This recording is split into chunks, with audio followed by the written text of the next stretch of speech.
Ah,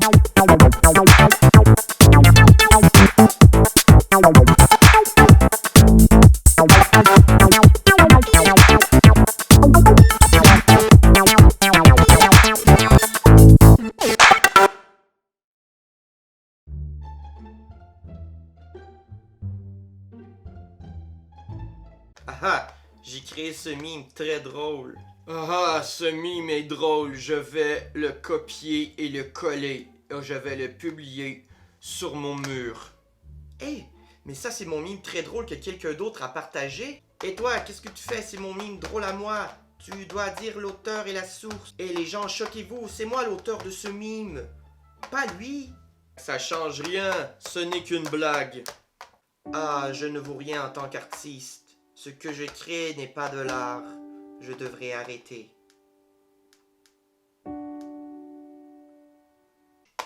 Maudit carré rouge.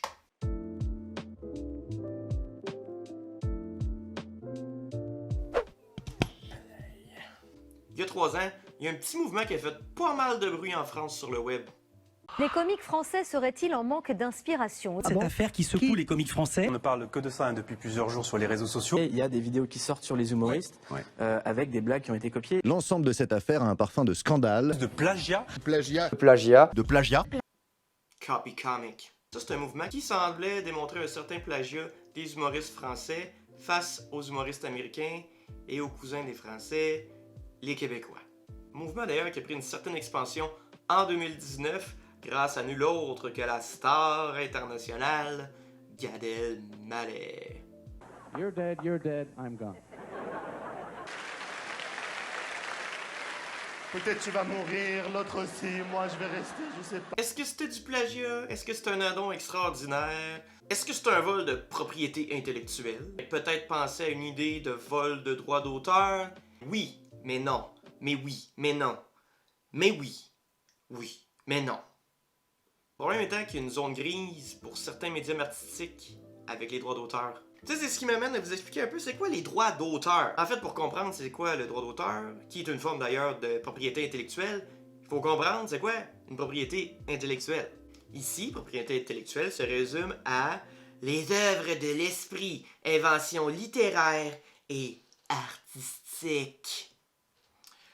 Oui, c'est large, je sais. En plus, pour être considérée comme propriété intellectuelle, celle-ci doit être, comme le dit Québec numérique, une forme, un aspect physique, une répercussion ou toute autre manifestation réelle et concrète. C'est encore très flou.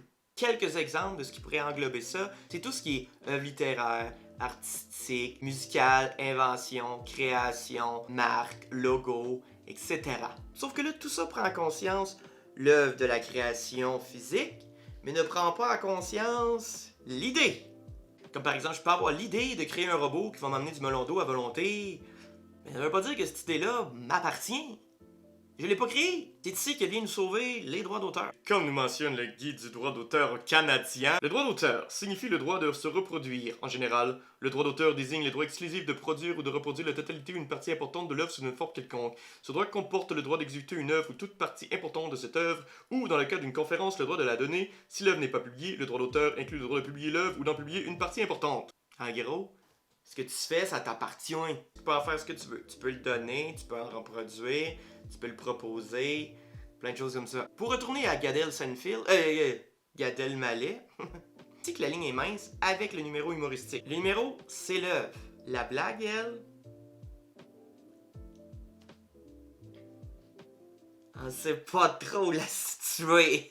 Dans cette situation-là, elle est comme considérée une idée. Tu sais, elle peut être apprêtée et jouée de différentes façons. Puis c'est là que vient le problème de toute la patente. C'est pour ça que je dis que la ligne est mince lorsqu'on parle de copy comic ou d'humoriste en général. C'est comme difficile pour l'humoriste de prouver qu'il y a plagiat. Tu sais, est-ce que le numéro a été copié au complet? Est-ce que c'est juste la blague? C'est où constitue là-dedans l'humour, cette forme d'art appréciée ou détestée par la majorité des gens? Elle va toujours se situer dans cette petite zone grise du droit d'auteur. Elle est où la ligne pour le plagiat entre humoristes? Est-ce que c'est la blague?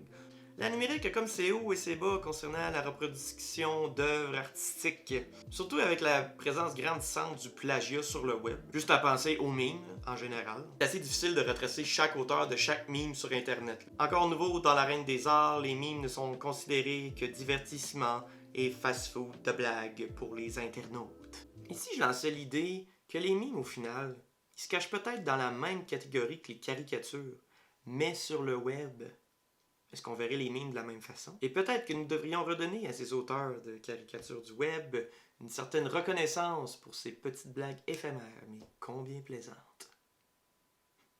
Hey, regardez ça, je suis quasiment rendu un vlogueur. À dans pas long!